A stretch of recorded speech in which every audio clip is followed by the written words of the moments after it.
So welcome everybody. We're just waiting for a few more people to join us and come into the webinar room before we begin. So just bear with us while we wait a little bit longer for everyone to come in. Still got a few people joining us. Thank you so much for taking your time out today for joining us for this webinar. Lovely. Okay, I think we've kind of got most people in the room now. Paddy, so over to you. Thank you very much. Thanks very much, Kate. Hello, everyone, and thank you so much for joining us today. You're all really welcome to this afternoon's Thriving from the Start network event. We have an excellent lineup of speakers for you this afternoon. We're having a really important conversation about prioritizing and supporting mental health in the workplace, which ties in very well with World Mental Health Day next week on Monday, the 10th of October. My name is Paddy O'Kane. I'm an associate solicitor at Linklaters, and I'm also co-chair of the City Mental Health Alliance's Thriving from the Start network. The Thriving from the Start network is a free mental health network run by people in their early careers, for people in their early careers, and guided by the City Mental Health Alliance. Our goal is to empower young people to prioritize their mental health, support the people around them, and help to drive change. Research from the City Mental Health Alliance has shown that 61% of young professionals said that poor mental health has meant they cannot do their job well. Today is about how we, as young professionals, can prioritize our well-being from the very start of our career. Applying for or starting a new job is an exciting time, but it's also a time of transition, uncertainty, new experiences, and new demands. If you have found it hard, or if you have found that it has put pressure on your mental health, then you are not alone. As we go along, please feel free to share your comments and questions in the Q&A function at the bottom of your screen. If you have any specific questions for the panelists, please put them in the Q&A box. We will have time for Q&A at the end. For now, let's talk to some people about their experiences from the early stages of their career in the workplace. I'm delighted to introduce you to Sophia Shakur, a senior associate in Deloitte, to give you what I'm sure will be a very personal insight into her experience. So Sophia, if I could start off by asking you to briefly introduce yourself, and if you could please tell us a bit about when you started working and what your experiences have been. Great, thank you. Hi everyone. So I work at Deloitte in Real Assets Advisory, and I started the graduate scheme about over a year and 7 months ago now. It's gone quite quickly. So February 2021, which, as you can imagine, was still kind of the peak of lockdown. Offices hadn't opened back then, and our whole cohort, which was going to start, in a residential area somewhere in the country, we all started online, and our induction took place online. So as you can imagine, there were some mixed feelings when joining, because this is all I knew. So there was some excitement in terms of, I don't have to do the 5-day commute, I get to save money on traveling, etc. But then there was also that, oh, I'm not actually having face-to-face with my peers. I'm not having that experience of joining in a new company, going into the office and having those like office professionalism. I didn't realize I was missing out on this until the months went on, and offices officially opened in September. So I'd been about in my role for around 6 months, and those 6 months were during lockdown period and also during summer. So you can imagine that there wasn't a lot of focused work involved, and being a new joiner and also the lowest grade, you're probably not going to be chosen to get involved in tasks. And if you're not showing your face as much, you do kind of get missed out of it. So when I officially started going in September and we had the new graduates joining, I personally felt like I was behind 6 months. And also, I was actually quite confused on how to even work in an office. That may sound silly, but it's like it's the little things in terms of sitting with your team, having those ad hoc conversations, even just going around the building, going for lunch. Especially as Deloitte is such a people business, it's very important to have strong rapport with your colleagues and with the wider company. And this as a whole was building up and kind of affecting my performance as well. Because I felt like I was quite behind, I wasn't fully integrated within my team. That kind of reflected on my confidence when it came to certain tasks, and even speaking with my colleagues. I was kind of saying yes a lot to things, but also not asking enough questions because the approachability within my team was quite low. But I also saw like the new grads, as they started in person with the team, they were a lot more proactive, a lot more engaging. So majority of the time, even if I was in the office or most of the time at home, this like build up of anxiety and just low in confidence. And this is what I wanted to kind of highlight is, even though hybrid working does have huge benefits, as someone who is extremely social and such a chatty person, if my friends heard me talk about being shy at work or low confidence, they just wouldn't believe me because I'm naturally someone who really excels in having people around me, engaging with my colleagues. That's how I work best. But because I didn't have that, and even when I was going in, I still hadn't built that rapport with my colleagues because of that 6-month gap. My levels of anxiety and my confidence just dropped completely at home. I was even like holding myself back from ringing my colleagues when I had a question, etc. And this was just having a knock-on effect.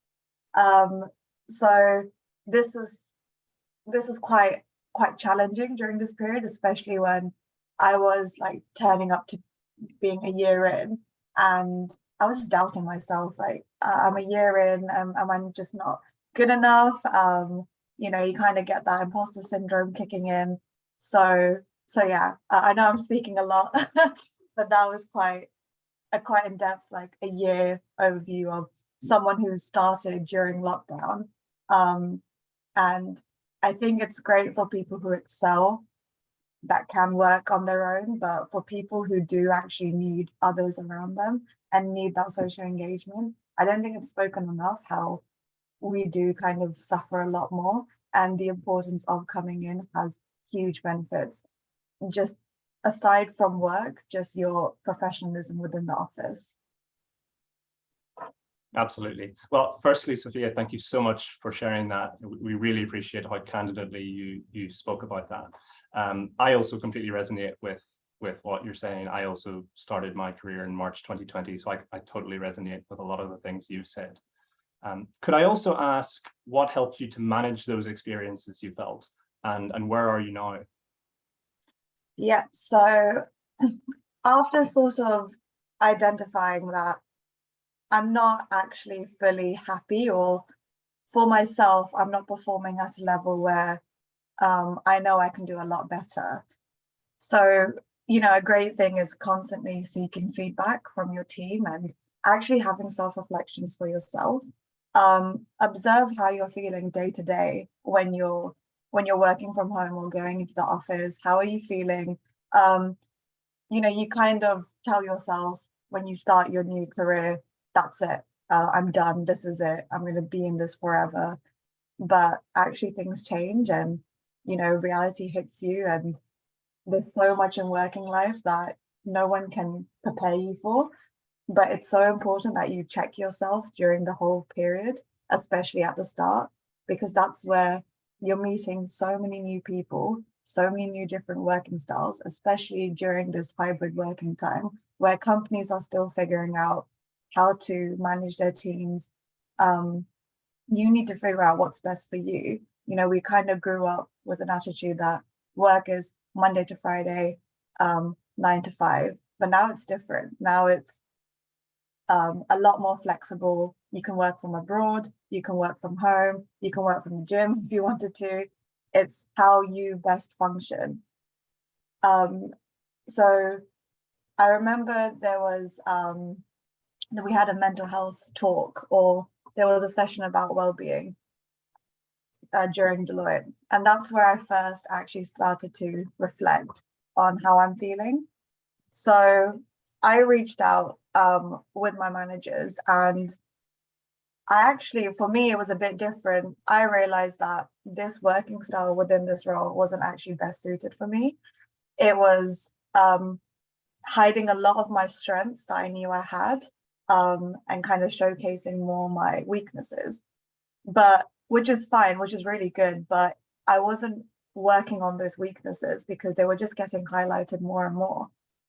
So take time out for yourself and don't be afraid to actually change roles or make that different step. Don't be afraid, no matter how early you are in your career. If you don't do it then, you're going to spend a lot longer within that role that you're not happy with, and then actually down the line probably resent yourself for a bit, or even your team or your company, whatever it is. So I took the leap and I spoke up, and fortunately I was able to go on secondment, go in different roles, and actually experience what am I good at. And fortunately it worked out well. I got into certain roles which were a lot more client facing, a lot more engagement with my colleagues, a lot more communication. And at first I struggled because I was so not used to this, but it really pushed me to realize that I shouldn't have doubted myself, that actually those strengths that I had to hide that are actually extremely useful. So now I'm in a place where we go in a lot, me and my team. I'm constantly communicating, engaging. And even when I'm working from home now, it doesn't feel like I'm isolated because of that level of communication and engagement I have with my team now. And all those barriers, they just went away. Because now it's like, okay, I'm talking to my colleague, but there's a sense of purpose now behind what I'm trying to achieve in my work. And an extremely useful tool that Deloitte uses is called My Manual and Me, which is basically an overview of you on your working style, your interests, and what you'd like to achieve within your career and your role. And at the start of my role, in my new role, we basically sat down and went through each person's manual of me. So this would highlight people work in the evening sometimes, so expect emails then. Some people are obviously off on Fridays due to child commitments. People like quick IMs, just ring me whenever you want. Some people don't like having their cameras on. So this was great because it really made you realize that no one has to work the same way. And I said in mine, you know, I like to talk with my colleagues. I like to come in, I like to sit with them. And as soon as I said this, it just things happen. So, you know, we have some anchor days that we all go in, we sit with each other, and this has really, really excelled my performances. So now my feedback is a lot more positive. I'm able to really focus and work on my weaknesses as well, where I can really develop on, because now my doubts have gone and I'm a lot more confident in myself. So even when it comes to areas where I still need to develop on, I won't take a knockback at it. It's just an area, a challenge for myself to excel even more. And this in return, within your team, if you're feeling good, if you're performing well, that actually is a domino effect within your team as well. Your team will recognize that, they will feel good, they will perform well, and it's just a lot more positive environment. So speak up. If you reflect, just don't just hide away in the back and think this is it. because even though we're junior still, we still are actually shaping how ways of working is happening. Especially now that in the workplace, millennial Gen Z, we're literally kind of making up majority of the workforce now. So yeah, I think, yeah, that's everything, unless you have any other questions. Thanks so much, Sophia. No, I completely agree with really kind of working out what your working style is and the working style of others. For me, it's really important that I'm in the office and I communicate to my team that that's how I work, and just working out other people's boundaries and when they send emails and when you're expected to reply. So working that out and taking the leap that you did and changing roles is really awesome. So well done. If you have any other general advice for the people listening, then feel free to share. Otherwise, I can move on to our next speaker. I think it's just what I said. Just don't be afraid to speak up and constantly just reflect on how you're performing and feeling. And yeah, I'm sure you'll feel a lot better once you actually make that step. Absolutely. Thank you so much again, Sophia. I think we'll come back to you again during the Q&A, but for the moment, I want to move on to our next speaker, Jack Barret, a manager at PwC. So Jack, if I could also just please ask you to introduce yourself and tell us a little bit about your role now and the experiences you had at the beginning of your career that impacted your stress levels and your well-being. Yep, can do. Yeah, so as Paddy said, I'm Jack and I'm a manager at PwC. I started on the graduate scheme in 2016, initially in audit. So I completed my ACA over the first 3 years. And since then, I've transferred over to our line of service risk, which is essentially a blend between consulting and advisory, primarily looking at outsourcing arrangements. And I think to start off, I'll set the context and give a bit of background. And I think that kind of helps build the picture. So I grew up in London. I studied zoology at university. So whilst I was at university, the careers fairs for my course and my sort of subject area were definitely not focused on professional services or the city. You know, my career trajectory always looked like either going to do a master's or a PhD or going into a research-based role that was focused around science. And then a lot of my friends from school work in public service roles or civil service or teachers or doctors. So for me, I'm very much unique in that sense that very few of my friendship group work in the city or professional services. So for me, it was quite a shock joining PwC, and it wasn't really something I ever anticipated doing. A friend of mine from school, funnily enough, he recommended that I should apply. It was the one role I applied for. And every step of the way, I got through each stage of the interview thinking, oh, is this for me? Are they going to let me go one stage further? And constantly doubting myself because it's something I never anticipated seeing myself do. And I got offered the job and I thought, wow, here I am. And I really, really, I don't think I really knew enough or quantified quite what doing the ACA meant, and quite how much of a burden on your time and your stress levels that really was.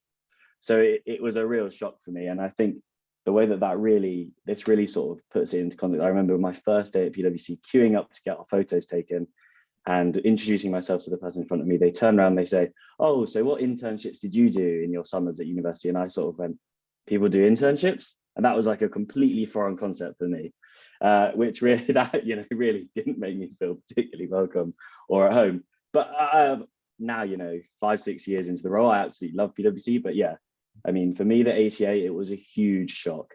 I really, really did feel like a fish out of water. And I think that sort of, provides that bit of background of my initial first 3 years was quite intense having to take those exams. Thanks very much, Jack. I remember whenever I took my legal exams before I started my contract, and a lot of the same feelings around those exams and starting the job after that. Yeah. So I know where you're coming from. Yeah. What are the things that helped you cope or to manage, do you think? In terms of managing with my exams or managing initially with my career? It could be a bit of both.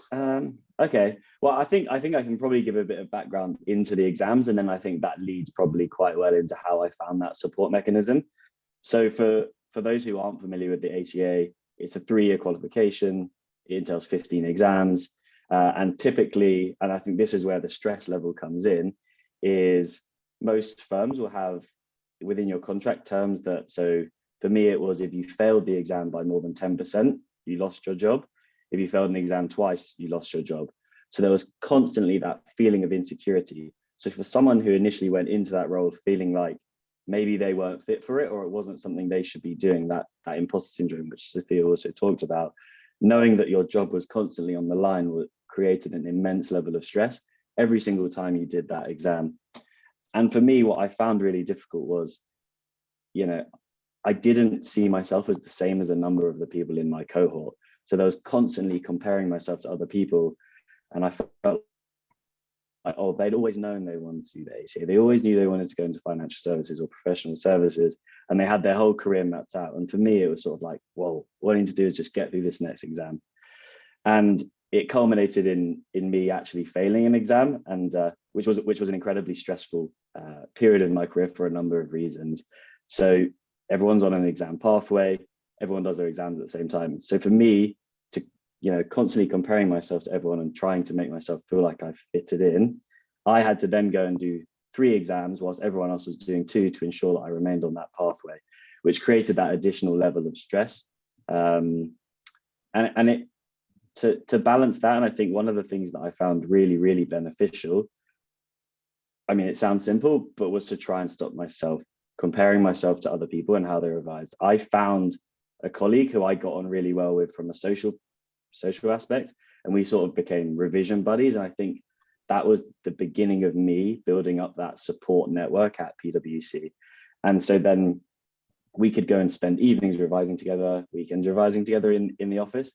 And so then when we got to the end of the day, there was never that guilt of thinking, oh, everyone else is still revising, because we'd both stop at the same time. We'd both do the same questions each day for revision. And it also felt, so, it gave you that sense of gratification, but also some reassurance that other people were doing the same.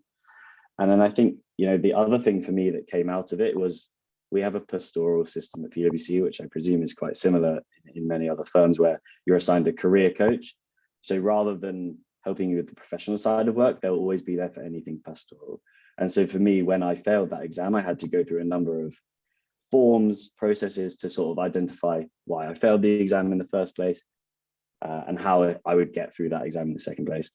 And my first career coach wasn't a good fit. And this made me really realize, actually, what I need to do is go and find a career coach that suited me. And the way I did this, and I do also appreciate this is very difficult for people at the early stages of their career, is I found someone of a grade who is senior enough to be able to make a change and help me with that decision, and raised my concerns with them. And they were then able to facilitate and also help me identify someone that was a good fit for me. And I think that has made a huge amount of difference in my career, is finding that right person. And I think that's something I would encourage everyone to do. And so, like I said, when you're at a junior stage of your career, you might not have the access to the decision maker or someone, but the structure of these professional services firms is there's always going to be someone in the middle who can provide that conduit to someone else, someone that you feel confident discussing to. You can raise your concerns and then they can help you change that role. And I think I've sort of taken that on as I progressed through my career, finding those people who I sort of can trust, or who act as sort of an informal mentor and provide that sort of support network which you can build as you move through your career. I think that support network you were talking about, and finding people that you can speak to or you can revise with, or picking the pastoral coach or mentor that suits you, is one of the most important things. I know I experienced it whenever we were taking our legal practice course exams, and it can be a very fiercely competitive environment. And so finding the people that you can bounce ideas off and speak to is one of the most important things you can do. So I totally agree with that. Is there anything that you wish you had known at the start of your career, or do you have any other words of advice that you would want to give to anyone experiencing the same things that you went through? Yeah, I think I can probably split that into 2 in terms of thinking about how I manage that now, and then also what I'd wish I'd known at the initial stage of my career, which I'm still also learning now. I'm by no means an expert. But I think for me, and I think this is becoming more and more prevalent, is managing that balance now. I think it's about being upfront. And I do think that is difficult, but I think that's the only way you can do it, is if you let people know. So for me, if I start a new engagement or if I'm working with someone else, I will be very upfront with, these are the things that I need to do to manage my stress or my levels of anxiety. And I think the earlier you can let people know that, the better, and people can always work around that. And like Sophia said, we are working in a super flexible environment now. And I think everyone is a lot more, adaptable to that. So for me, I think that's one of the big things is letting people know. And I think it's having those boundaries. This, I suppose, crosses into both of how I manage the balance, and something I wish I'd known earlier in my career is learning how to say no. You always want to impress, particularly if you're working with new people or in a new role. You always want to say yes, but there is a point and you have to say no, and people will respect that. As difficult as it may seem in your head, it's quite easy to build that up as a massive decision to make, but ultimately people should respect that. And then for me, I mean, exercise is the other thing that is a complete, it has to be done for me. And the way I do that, which I don't necessarily think is always right, is I make sure that I do that pre-work, because then nothing can get in the way. But I find that makes a massive difference. And then if there was anything else I wish I'd known when I started my career, I think it is just to be brave. It's like learning to say no, seek out and take those opportunities. The worst thing that anyone can say is no, but if you don't ask, you'll never know. And I think you'll always regret the opportunities that you don't take or you don't try and find, rather than not bothering to ask. And I think people are always, receptive to people who are keen and motivated. And then I guess finally, the other thing, which I think sums everything up a bit, is that you're not alone. I felt a lot through that early period of career. I was the only one suffering. I was the one feeling anxious about exams. But actually, as you speak to other people about it and you discuss it in forums such as this, you realize that actually you're not alone, and lots of other people feel similarly. Absolutely. I think what you were saying about letting people know up front is one of the key things, because ultimately people do work in different ways. And I know, for example, there are some people that like to make a really early start on work in order to try and finish a bit earlier. And that sometimes means that I will get emails quite early on in the morning. But for me, like you said, exercise, I always do that first thing in the morning. So I'll start a little bit later on in my day, but it means I've had that period in the morning to myself. And it just means that some people know that that's what you do in the morning. Other people start a bit earlier and might want to finish a bit earlier, but so long as everyone's aligned and communication's open about what those boundaries are, then there's no reason why it can't work. So thank you again, Jack, for that. Thank you for being so open. And again, I think we will come back to you again for more Q&A at the end. But in the meantime, I want to move on to our third panelist, our very own Farima Derbyshire from the City Mental Health Alliance. So Farima, if you could introduce yourself and maybe reflect a little bit and tell us what are your views on what has been shared, and do you have any thoughts for the people that are attending? Yeah, thanks, Paddy. So just to introduce myself, my name is Farima Derbyshire. I am Director of Programs at the City Mental Health Alliance, and that's an organisation that's focusing on helping businesses build mentally healthy workplaces for all their people. And I have a particular focus on how we can, and businesses can, support people who are at the start of their careers. Because that is a difficult time. And thank you so much for sharing your experiences, Sophia and Jack. Hugely powerful and really practical suggestions there. And just a reminder that the first few years of career are exciting. They are full of opportunity, but it is an uncertain time. I mean, it's worth reflecting, being a few years into my career, I can't remember a time where so much changed and so many new demands and expectations were placed on me all at the same time.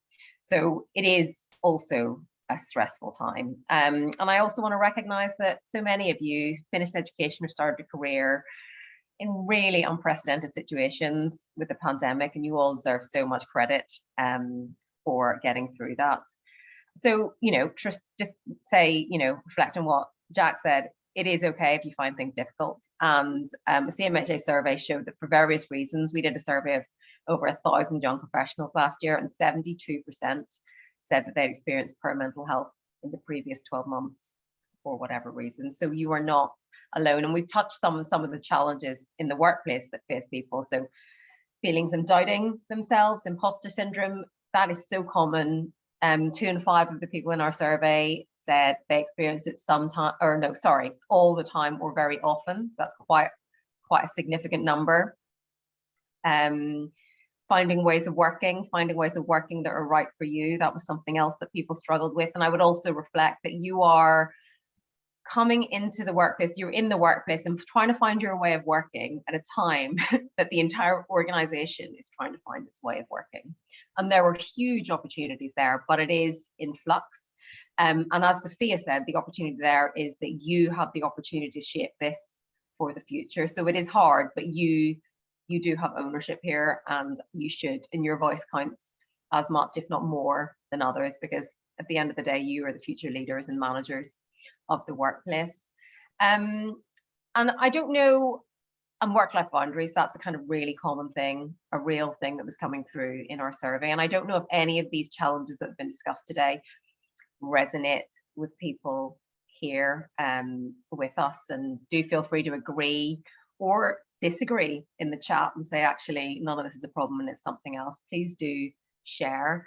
And I guess there are a few messages that I'd like people to take away from today. Firstly, and we've touched about this, if you're finding things hard, you are not alone. Things are challenging at the start of the career, and there are lots of decisions to be made in uncertain circumstances. Secondly, and this is really important, your mental health is important. Your mental health and your well-being is not ever to be seen as collateral damage from ways of working and the job. I know that expectations at work can be high, and that probably the expectations you have of yourself are high, but I hope that you feel that you have permission and more than that to prioritize your mental health and well-being. And this will just help you, taking the steps. It'll help your career. I know there are many people on this call who are ambitious and want to do as well as possible, and absolutely. And what I would recommend there is a healthy striving for excellence. It's what do I mean by healthy striving for excellence? It's when you are looking to be the best that you can be, but in doing that, it very much involves you prioritizing your own mental health and well-being and making decisions and behaving in a way that ensures you protect that. And look, a little bit of stress and pressure for a short period of time can be a good thing. We know that it can get the adrenaline going, you can bond the team, and it can help lead to creativity, but that cannot be the norm. And the danger is when people get too stressed for too long or too overwhelmed, and they don't take steps and they aren't given permission to prioritize their mental health, that you get into a damaging working loop and do things and behave in ways that aren't potentially good for you. So to give you an example, speaking personally, when I'm very stressed for a long period of time, I'm naturally an extrovert. But when I am very stressed, I become an introvert, and I start to push people away, and I avoid social engagements, and I avoid meetings, which I know are good for me and are good for my job. I really, like Jack, I rely on exercise to clear my head and keep me right. I start to think I don't have time for that. And my natural reaction is to, just cut the exercise out because I don't have time to go for that run, or I'm sleeping badly, but I'll still set my alarm for earlier in the morning so I can get up and do work. So what I've done is I've got into this working loop where I'm adopting negative behavior that's making things worse, and I have not prioritized my mental health. And I have learned to recognize those stress signatures, by stress signatures being I don't sleep, that I am become an introvert, and I start to take steps to prioritize my mental health and make myself go for that run and make myself set my alarm. Maybe I don't need to set an alarm, actually. I've got small children, but I don't set the alarm early, and I try to get as much sleep as possible. And I want people, it'd be great if people can reflect and time back to what Sophia said, just checking in on yourself, checking in on how are you, and recognizing when things might not be going quite right, so that you can take steps to do whatever it is that you need to do that prioritizes your own well-being. And that's not just on you. That could be like Sophia has done, having a conversation with your manager and thinking about ways of working that are good for you. But it would be great if everyone can just think about, after this call, or even just now, what are those stress signatures that you exhibit when you start to feel stressed, so that you can think about how you can prioritize your mental health. And sometimes you can't get out of that working loop on your own, and it can't just be a conversation with a manager. And I would urge you to look at what support you have available within your own company. Many businesses now do have support and signposts to support, and be that a wellbeing champion, a mental health first aider, a counsellor, a career coach. Do look at what's available internally. And we've also put up on the chat a list of helplines if you need to have a conversation about your mental health. And what I would also urge you to do is don't wait until something is a crisis point to get help. Early intervention, having those conversations earlier, means that you're more likely to feel well sooner. So we've signposted to external resources. And I guess my final point, what I don't want to do is add to your workload too much. Do check in yourself, do take time to prioritize your mental health.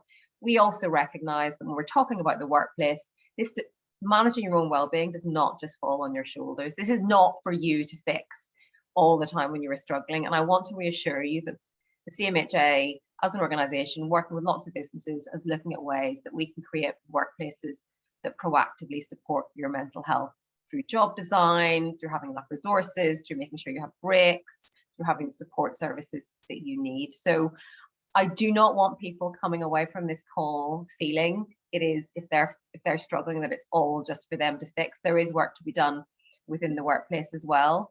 But I hope that you can start to take ownership of it and really understand that you have permission to prioritize it, and that you staying well is important for so many reasons. Just before I hand back over, we will be sharing a survey at some point. The Thrive and the Start Network, which is brilliant and which the CMHA helps to oversee, but is brilliantly run by people like Paddy.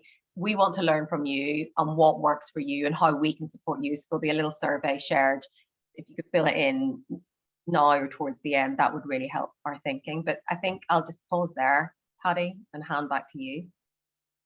Thanks so much, Rima. I totally agree. I think that one of the main points we wanted to get across is that you do have permission.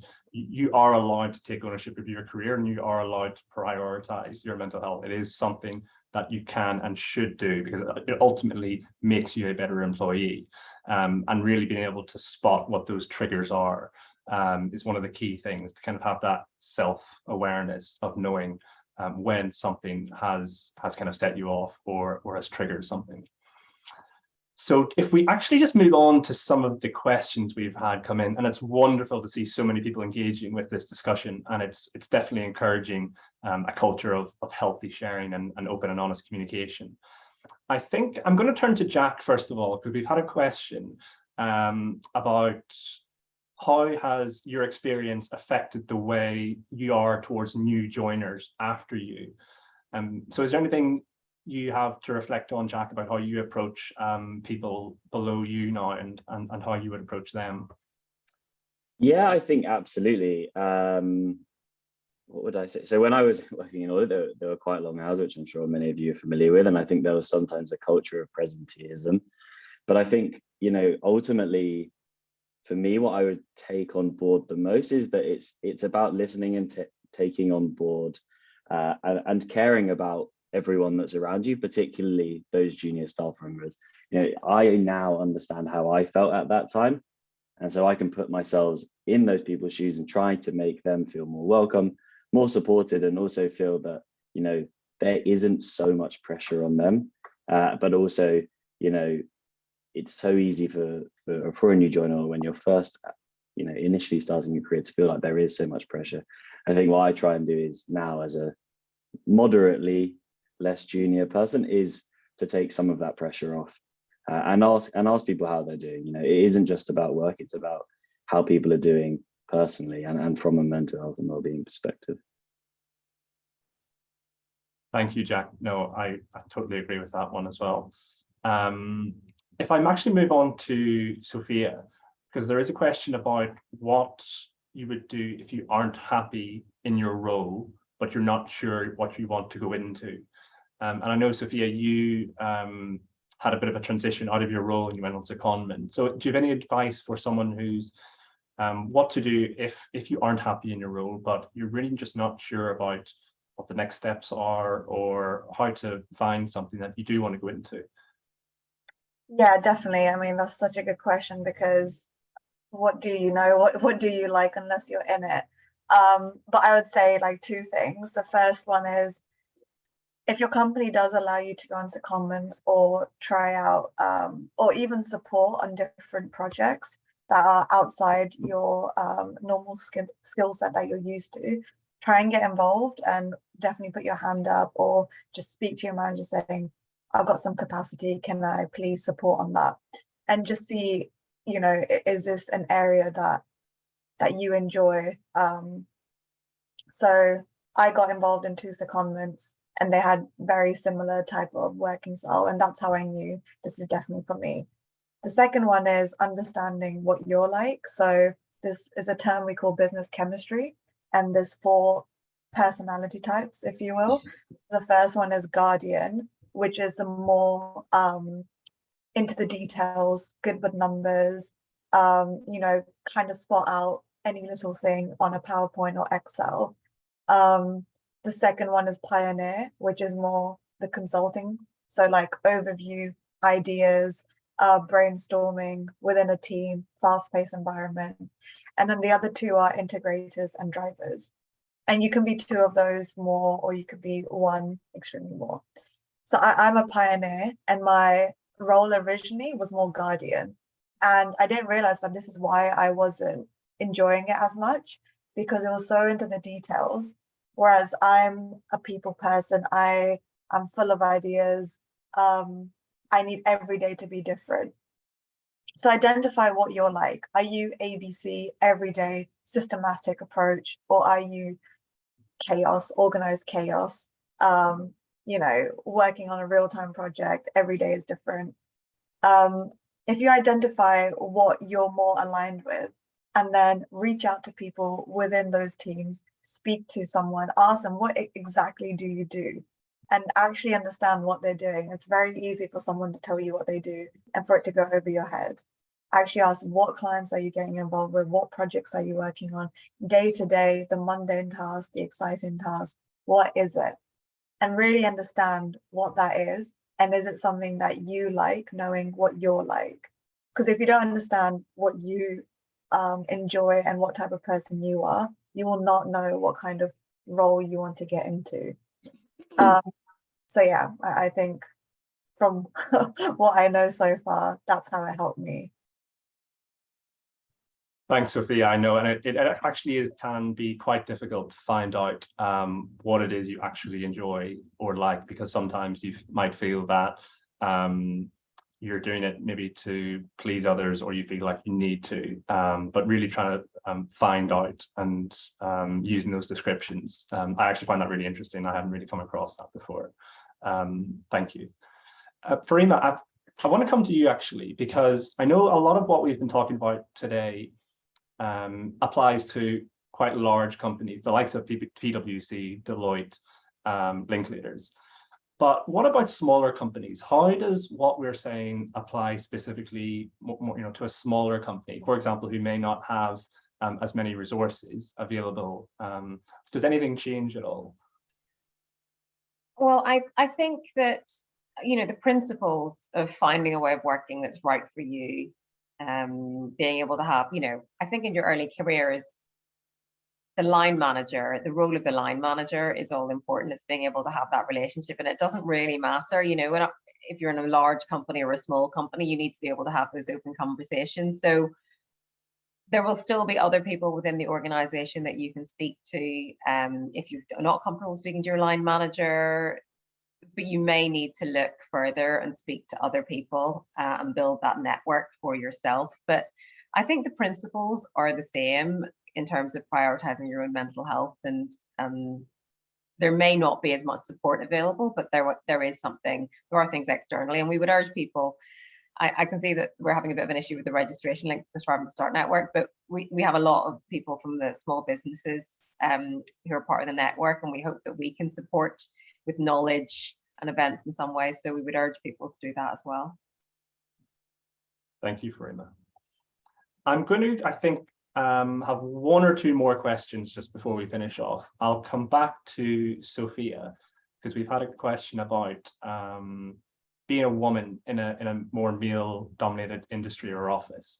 Do you have any thoughts, Sophia, on dealing with any imposter syndrome that you may have had specifically as a female in what may have been a male-dominated industry or office?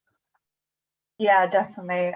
So as I mentioned, I'm in real estate, which is a predominantly white male industry, and especially being female and ethnicity wise, going in, I remember being in some meetings or projects and just feeling extremely nervous or just thinking I'm not good enough, really.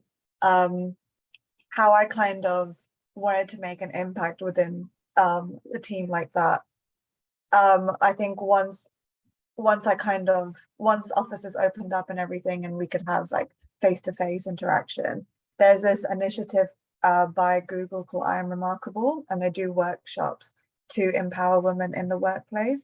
So I actually set up a couple workshops within our real estate team for women to kind of speak on their experiences and kind of highlight areas that we can really excel on. And it's little things like we say sorry too much, or we kind of use the emojis a lot more, or where sometimes we can just be a bit more nervous when it does come to a room full of males, for example.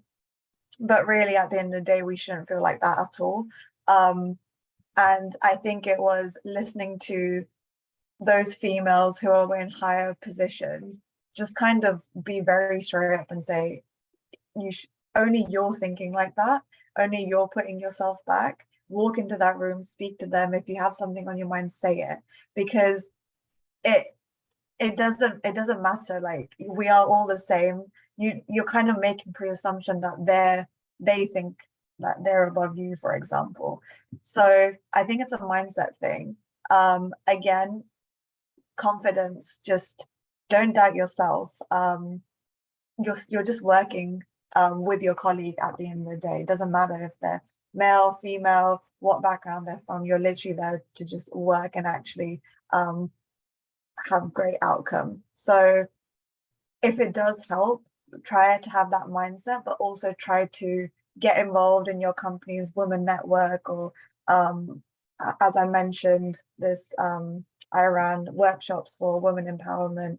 If your company doesn't have it set it up yourself. Speak to partners who are women. You'd be very surprised that a lot of women in the workplace want to speak about this and want to share this and even feel like it as well. And also, when it came to feedback, I was having with some male employees, I just said how I felt in the feedback, that sometimes it can feel like I may not be good enough, etc. Speak to them, feedback, because that really helps break barriers and actually have open conversation. And a lot of the things that you might assume just go out the window as well. And then when it comes to your projects, try to have more mixed. So maybe mention this as well, that if you want a more mixed group, but just don't step back and don't say anything, because the problem will only get worse. Like, just make it known, work on it, and things should be a lot better, because it definitely is for me now that I made those steps. That's a really unique insight, Sophia. Thank you so much for that. Jack, I think for our last question, if I could just ask you how for anyone who doesn't really maybe have access to a career coach or a mentor, and do you have any advice as to how to go about finding one, or finding that person that they can use as a support network or use to ask questions? How do you initially go about finding that person?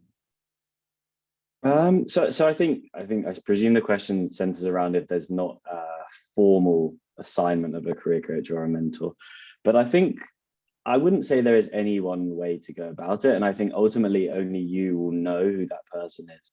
So I think it's almost better to find that yourself through interactions you have with people. So you'll know yourself. There are certain people that you feel more comfortable working with, certain people you feel more comfortable having lunch with, or just having a social chat with. And I think it's about, similar to what Sophia was saying, it's identifying what it is that you want to get out of that.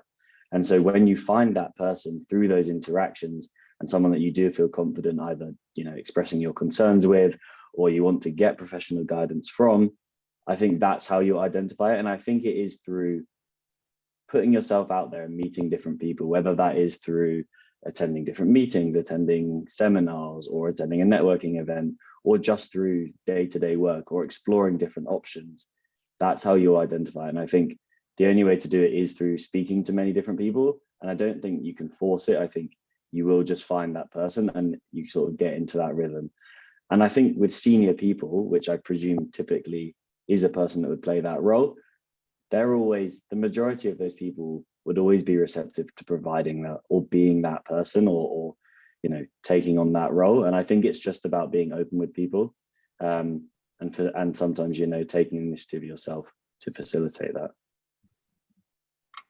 I think you're right. So many different people have so many different perspectives to share. I think you can always take something away from somebody.